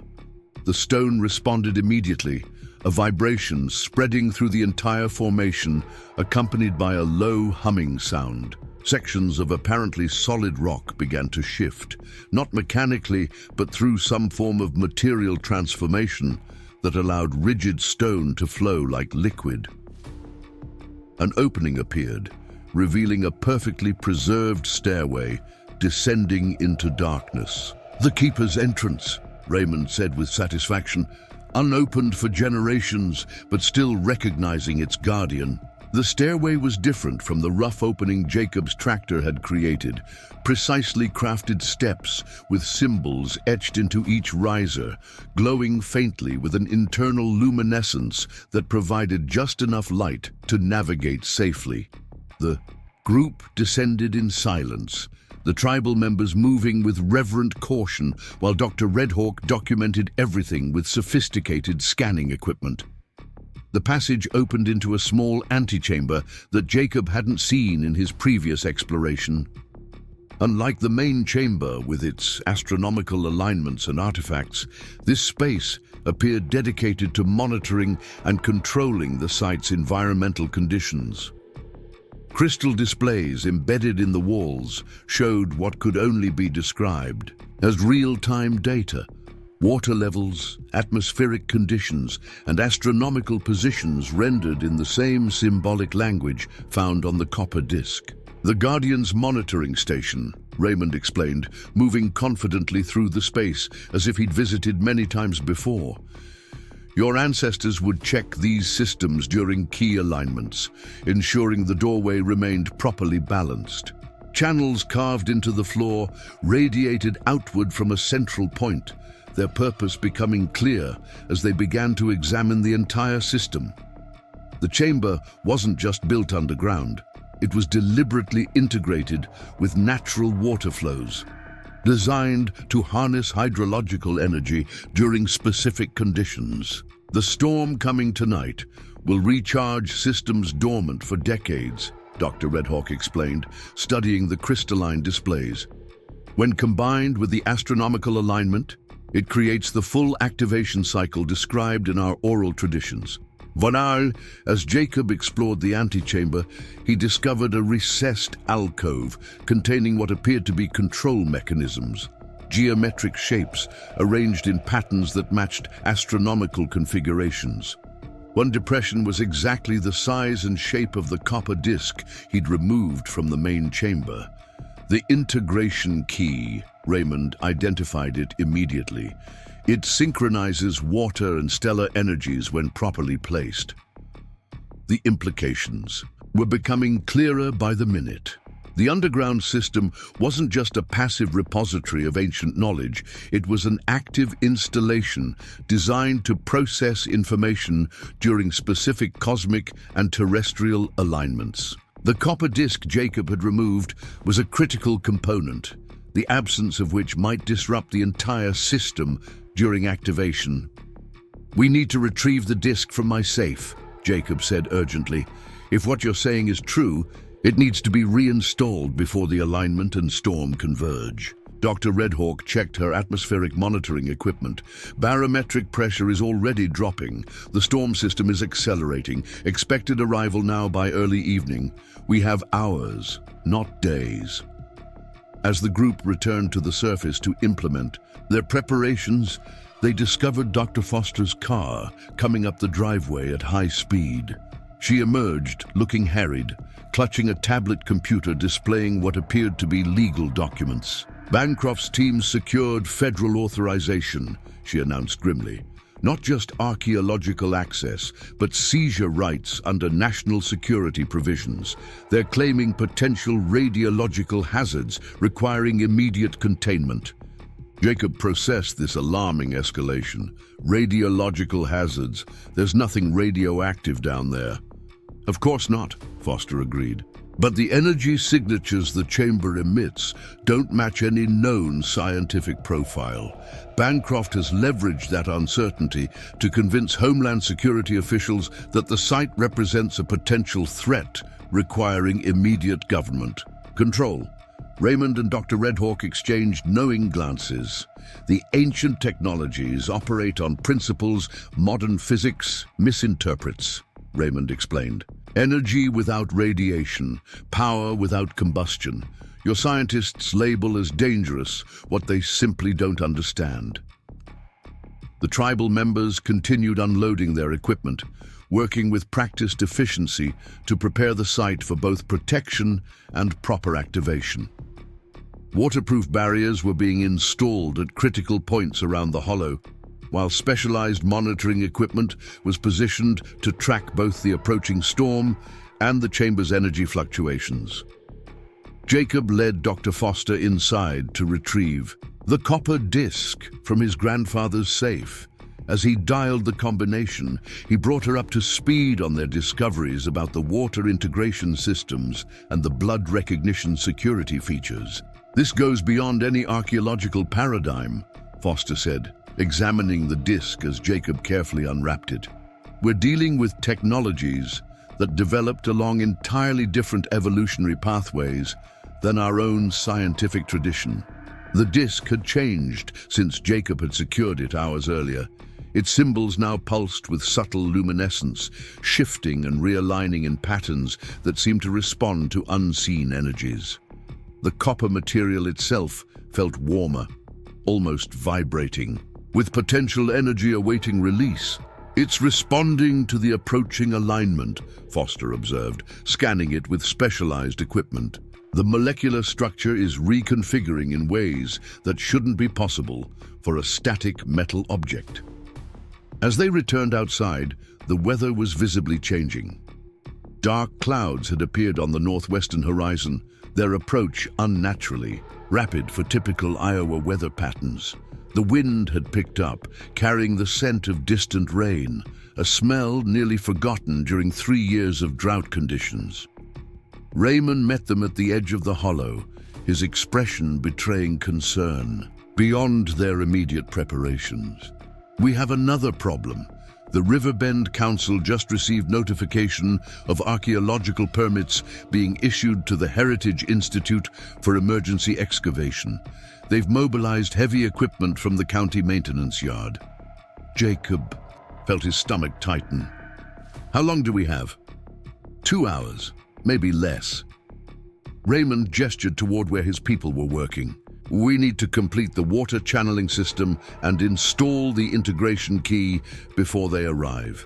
Once properly activated, the chamber's security systems will prevent unauthorized access. The next hour passed in a blur of urgent activity. Jacob worked alongside the Riverbend team, helping install water diversion systems that would channel the coming rainfall into specific entry points around the hollow. Dr. Redhawk and Dr. Foster coordinated technical aspects. Their academic expertise temporarily unified in service to a technology neither fully understood, but both recognized as critically important. The copper disc, the integration key as Raymond called it, seemed to grow more active with each passing minute.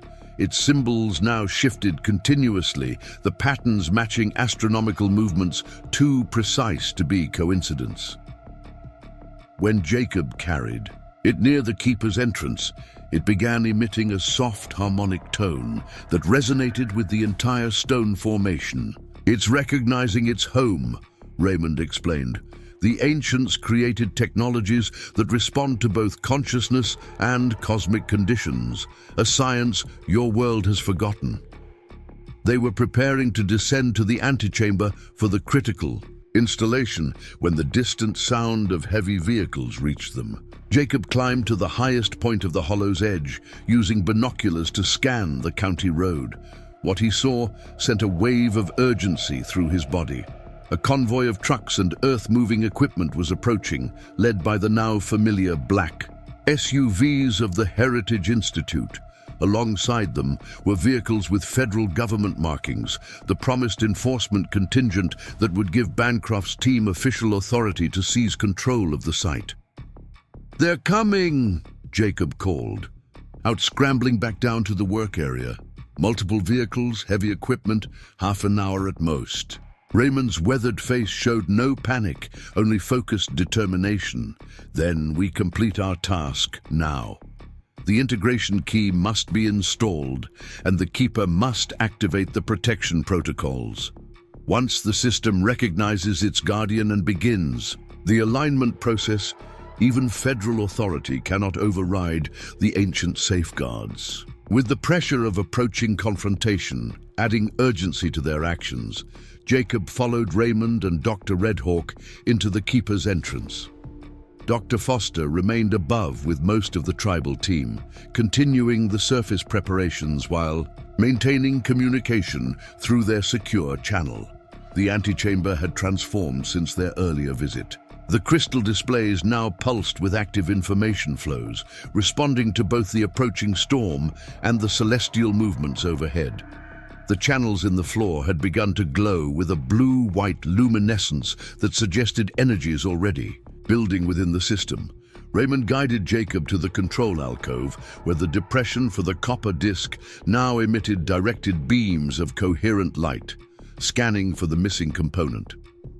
"Place the integration key in its receiver," he instructed. "Then press your marked shoulder against the activation panel." The moment Jacob positioned the copper disc in its designated space, the entire chamber responded. Light patterns surged through previously invisible channels in the walls, ceiling, and floor. The disc itself seemed to merge with the surrounding material, no longer a separate object, but an integrated part of a larger system that extended throughout the underground complex. When he pressed his birthmarked shoulder against the indicated panel, the sensation was immediate and profound, a connection that felt simultaneously physical and mental, as if the chamber was reading not just his biochemical signature, but his intentions and consciousness. "Speak the Guardian's commitment," Raymond said quietly. "The words will come." Again, Jacob found himself speaking in a language he didn't know yet somehow understood. "Vas protector, vas guardian, vas keeper of the ancient way. Through water and star, through blood and stone, I maintain the covenant of knowledge." The chamber's response was dramatic and immediate. The light patterns intensified, forming complex geometric structures in three-dimensional space. The subtle humming that had been present since they entered shifted into harmonics that seemed to resonate with Jacob's own nervous system, creating a sensation of expanded awareness that extended beyond the physical space. Most significantly, the walls of the antechamber became temporarily transparent, revealing a network of passages and additional chambers extending in all directions, a complex far larger than Jacob had imagined, reaching toward the river and deep beneath his family's property. "The full system reveals itself to the acknowledged guardian," Raymond explained, his voice filled with reverence. "What you see now has been hidden for generations, awaiting proper activation." The copper disc, now fully integrated into the control system, began cycling through sequence patterns, coordinating energy flows between hydrological and astronomical components. Jacob could somehow sense the system preparing for the coming confluence of rain and stellar alignment, ancient technologies awakening to perform functions beyond modern scientific classification. "What exactly will happen when the storm meets the alignment?" Jacob asked, watching in fascination as the system continued its activation sequence. Dr. Redhawk studied the crystal displays, her scientific training struggling to interpret information, presented in unfamiliar formats. According to River Bend oral traditions, the doorway of stars creates a connection, not physical transportation, but information exchange with elsewhere. Other chambers like this one? Jacob guessed. Perhaps, she acknowledged, or perhaps with something more difficult for our limited perspective to comprehend. The ancestors described it as communion with the universal knowledge stream, a concept that sounds mystical but may simply reflect technologies operating on principles we've yet to rediscover. Their conversation was interrupted by urgent messages from Dr. Foster above. The Heritage Institute convoy had reached the farm's main entrance, where tribal representatives were attempting to delay them with documentation of indigenous rights and protection orders. But the federal authorities accompanying Bancroft's team were prepared to override such objections under emergency provisions. "We need to complete the activation," Raymond said firmly. "Once the system is fully engaged, its own protections will prevent interference."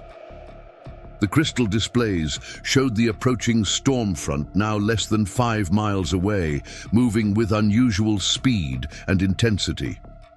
The barometric pressure was dropping rapidly, and the first traces of rainfall would reach the hollow within minutes. Simultaneously, the astronomical tracking system indicated the relevant celestial bodies moving into precise alignment overhead, though daylight made them invisible to the naked eye. Jacob felt the weight of generations of guardianship converge on this moment. His family had maintained this land for over a century, protecting knowledge they didn't fully understand, because Ezekiel had recognized its importance. Now the responsibility for ensuring that knowledge served its intended purpose fell directly to him. "What do I need to do?" he asked Raymond. "Channel the first waters," the elder replied. "When rainfall reaches the hollow, it must be directed into the primary intake. Your hands, as guardian, must guide the first flow." They ascended to the surface, emerging into dramatically changed weather conditions. The sky had darkened to an ominous gray-green, and the wind whipped across the drought-hardened land with increasing force. In the distance, the Heritage Institute convoy had reached Jacob's farmhouse and was deploying personnel and equipment. "They'll be here in minutes," Dr. Foster reported, joining them at the hollow's edge. The tribal representatives are arguing jurisdiction, but the federal officers are determined to proceed. The first heavy raindrops began to fall as Jacob took position at the water channeling system the River Bend team had installed. Dr. Redhawk's monitoring equipment showed both the storm intensity and the chamber's energy readings increasing in synchronized patterns, the ancient system responding to natural conditions with precise calibration. Raymond guided Jacob's hands to the primary intake channel, a specially designed funnel that would direct the first substantial rainfall into the underground system. "The Guardian's touch activates the flow recognition," he explained. "Water passing through your hands carries your bioenergetic signature into the system, completing the security protocol." The rainfall intensified suddenly, transforming from scattered drops to driving sheets that struck the parched earth with physical force. Water gathered quickly in the precisely graded channels, converging toward where Jacob positioned his hands. As the first substantial flow reached him, he felt an electric-like sensation pass through his body. Not painful, but intensely present, as if his nervous system had become a component in the larger technological system. The water passing through his hands began to glow with the same blue-white luminescence they'd observed in the chamber below. This energized flow spread rapidly through the entire channel network, creating visible patterns across the hollows, surface that matched astronomical configurations overhead. "It's working," Dr. Redhawk confirmed, checking her instruments. The chamber's energy signature is stabilizing around a coherent pattern. The integration cycle has begun. The moment of achievement was immediately challenged by the arrival of Bancroft's team. Multiple vehicles pulled up at the hollow's perimeter, disgorging security personnel, technical specialists, and federal officers carrying both scientific equipment and legal documentation. Bancroft himself emerged from the lead vehicle, wearing specialized gear that suggested preparation for hazardous materials handling. "Mitchell!" he called out through the intensifying rainfall. "This site is now under federal protection. Step away from those installations immediately."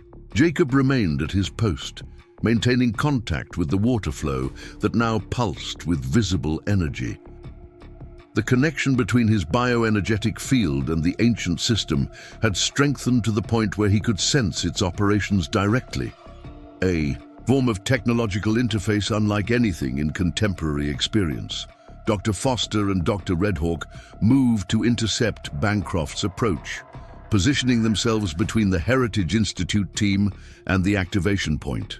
The tribal members formed a protective perimeter, not threatening, but definitively present.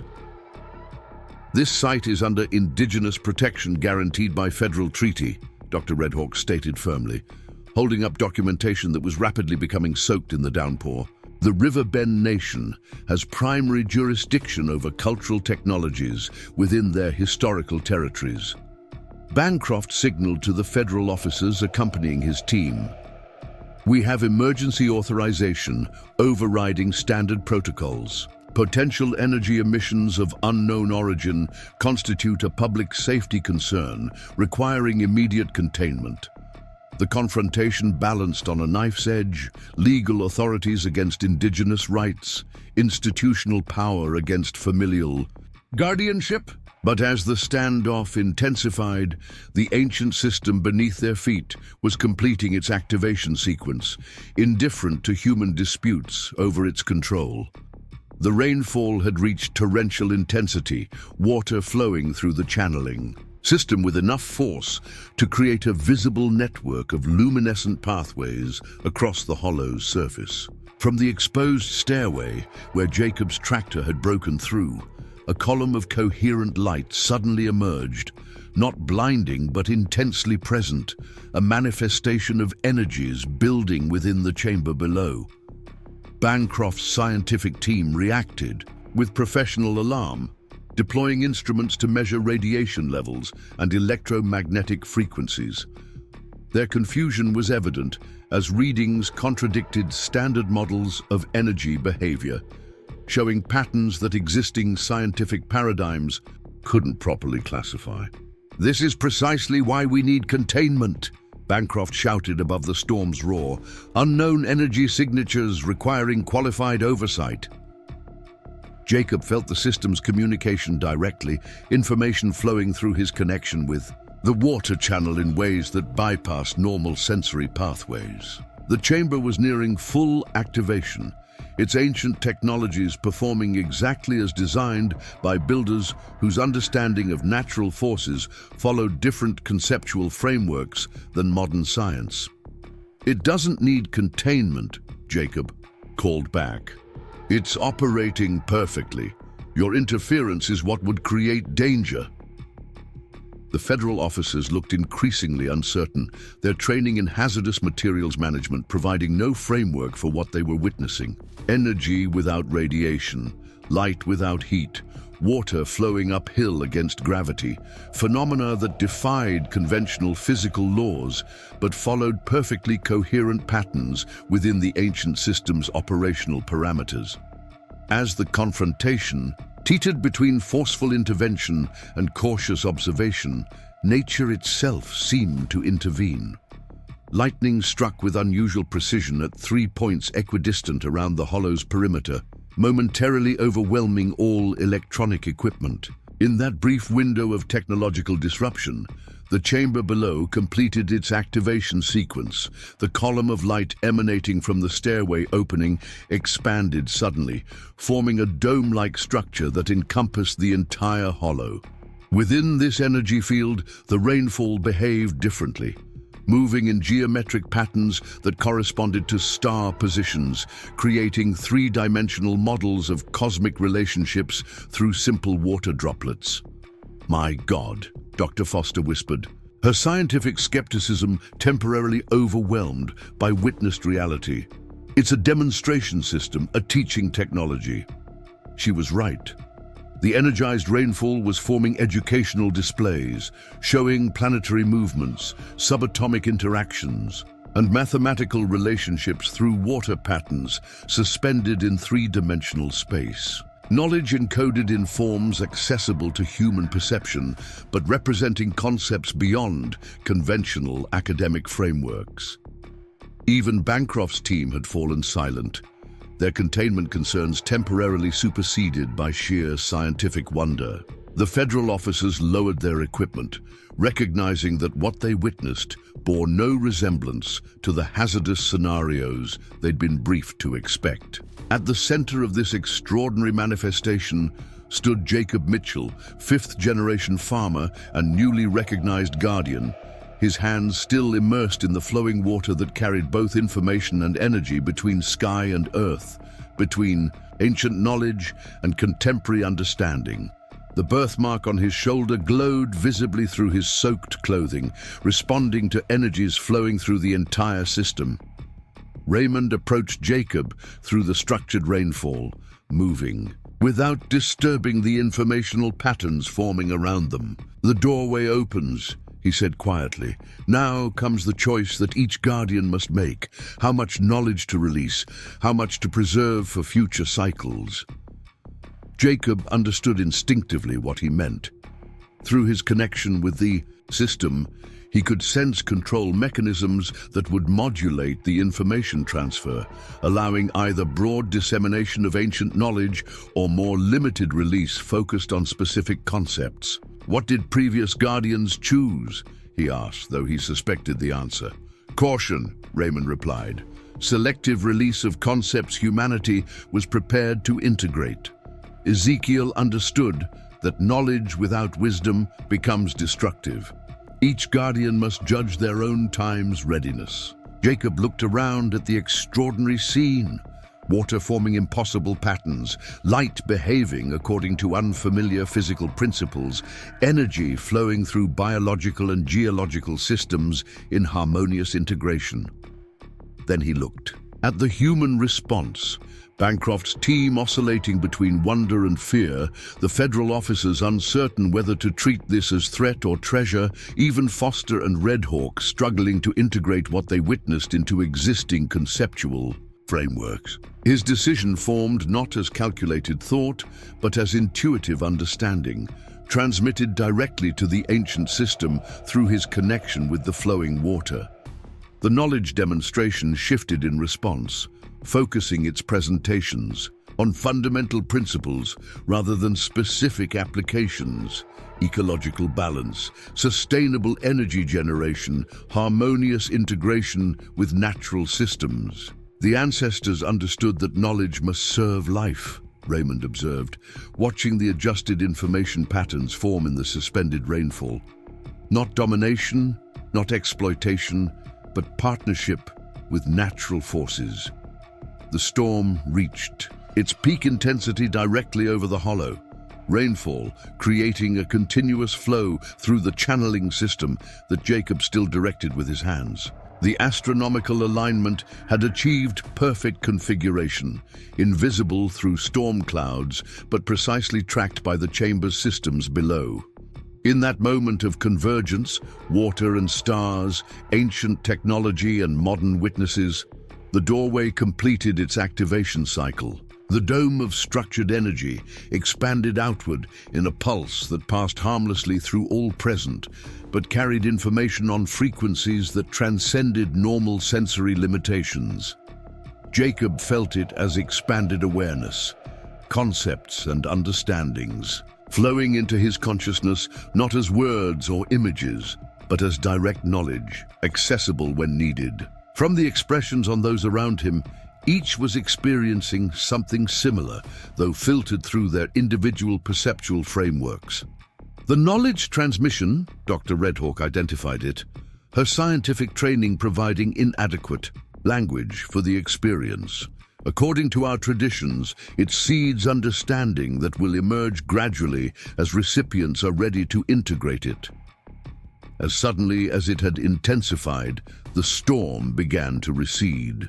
The rainfall softened, the wind diminished, and the energy patterns in the water channels began to stabilize into more subtle configurations. The chamber below was transitioning from active transmission to dormant maintenance, its primary function completed until the next significant alignment. In the aftermath of the phenomenon, the human power dynamics had shifted perceptibly.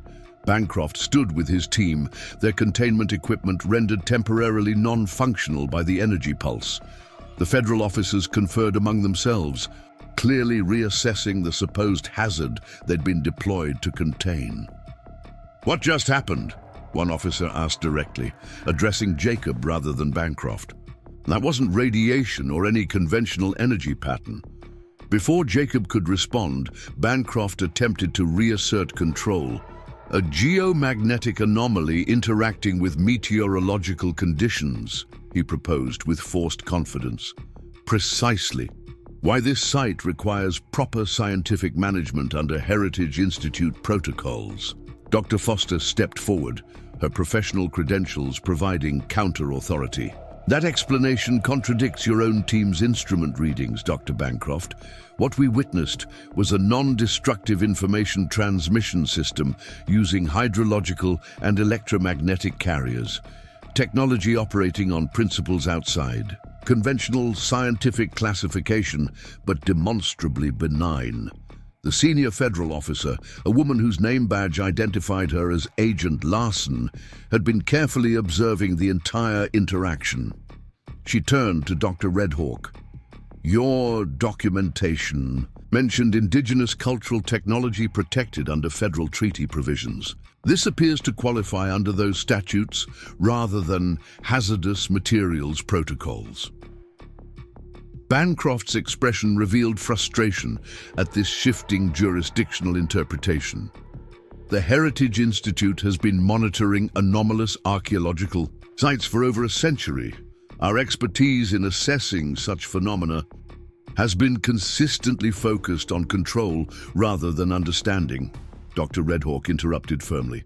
The historical record shows your organization has systematically suppressed discoveries that challenge conventional archaeological narratives, particularly those supporting indigenous technological sophistication. Agent Larson considered this exchange thoughtfully, then turned to Jacob. "Mr. Mitchell, as the property owner and apparently the recognized operator of this system, what is your assessment of potential public safety concerns?" Jacob chose his words carefully, aware that this conversation would likely determine the site's immediate future. The system has operated as designed for thousands of years. It activates during specific natural conditions, transmits information, then returns to dormancy.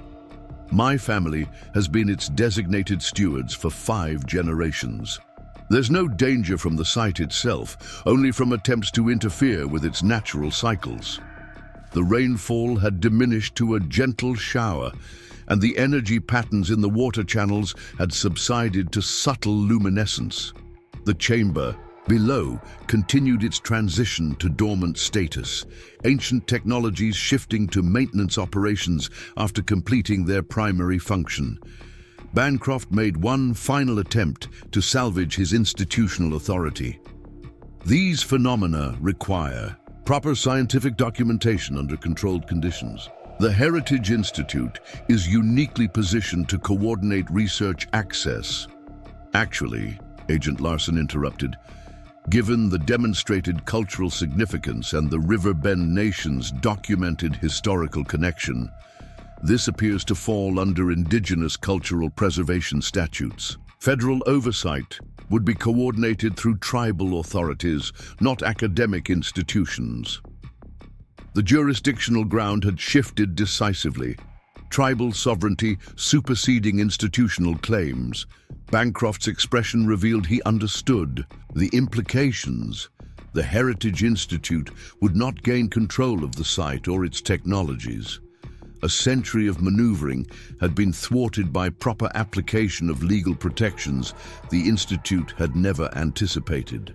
As Bancroft's team began reluctantly packing their equipment, Jacob finally released his connection with the water channel. The flow had diminished to normal rainfall runoff, the energy transmission complete. He felt simultaneously exhausted and energized, physically drained, but mentally expanded by the experience. Dr. Foster approached, her scientific curiosity undimmed despite the extraordinary events she'd witnessed. The information transmission, you received something directly, didn't you, through your connection as guardian? Jacob nodded, still processing the experience. Knowledge without words. Understanding that feels like remembering something I always knew but had forgotten. It's difficult to describe. The ancestors understood that consciousness itself is a transmission medium, Raymond explained, joining their conversation. What modern science calls quantum consciousness, they integrated into their technologies millennia ago. Agent Larson approached their group, having concluded her conversation with the federal team. Mr. Mitchell, we'll need to establish formal protocols for site management. Given the unique circumstances, I'm recommending joint oversight between River Bend Nation cultural authorities and federal archaeological preservation services, with you as the recognized site guardian. It was a remarkable shift from the threatened seizure they'd faced hours earlier. Recognition of indigenous rights, family guardianship, and the site's cultural significance, rather than treatment as a hazardous anomaly requiring containment. As the various teams began departing, Bancroft made one final approach to Jacob, his academic demeanor unable to fully mask his frustration. You don't understand what you're dealing with, Mitchell. The chamber isn't just an archaeological curiosity. It's part of a global network of similar installations, most still undiscovered. The knowledge it contains could transform humanity's understanding of physics, of consciousness itself. I think that's exactly why it has its own security systems, Jacob replied calmly. Knowledge released when humanity is ready, not when institutions decide to control it. Bancroft studied him with calculated assessment. Your ancestor Ezekiel understood the responsibilities of guardianship. He maintained proper discretion for decades. I hope you appreciate that some discoveries require careful management. What my great-great-grandfather understood, Jacob countered, was that some knowledge doesn't belong to individuals or institutions. It belongs to humanity itself, released when natural cycles determine readiness, not when power structures demand access. The Heritage Institute director departed without further argument, though Jacob harbored no illusions that their confrontation was permanently resolved. Institutions with century-long agendas didn't abandon their objectives after a single setback. Bancroft would regroup, rethink his approach, perhaps return with different strategies or legal frameworks. But for now, the Hollow and its ancient technology remained under protection. Indigenous sovereignty, federal cultural preservation statutes, and most importantly, the Chamber's own sophisticated security systems that recognized its legitimate guardian through bloodline connection. As the sky cleared and afternoon sun began evaporating the rainfall that had briefly transformed the drought-stricken landscape, Jacob found himself standing with Dr. Foster and Dr. Redhawk at the hollow's edge, contemplating the extraordinary events they'd witnessed and the implications for both his farm and human knowledge more broadly. The integration key, The copper disc has permanently bonded with the control system, Dr. Redhawk reported after checking the antechamber below. It's no longer removable, suggesting the activation cycle completed properly. The chamber returned to dormancy as the stars shifted out of alignment. Jacob stood at the edge of the hollow, watching tribal workers install protective barriers around the site. Dr. Foster's monitoring equipment confirmed what the Mitchell family had protected for generations, a technological marvel operating on principles modern science was only beginning to understand. Sarah and Emma returned home permanently, the farm's financial crisis resolved through tribal partnership grants and cultural heritage protections. Zenith Corporation withdrew their foreclosure threats, faced with federal preservation statutes they couldn't overcome. Jacob traced the birthmark on his shoulder, the guardian's sign. His family's stubborn defense of this land had never been simple farming tradition. They had been protecting knowledge that belonged not to institutions or authorities, but to humanity itself. Up next, you've got two more standout stories right on your screen. If this one hit the mark, you won't want to pass these up. Just click and check them out.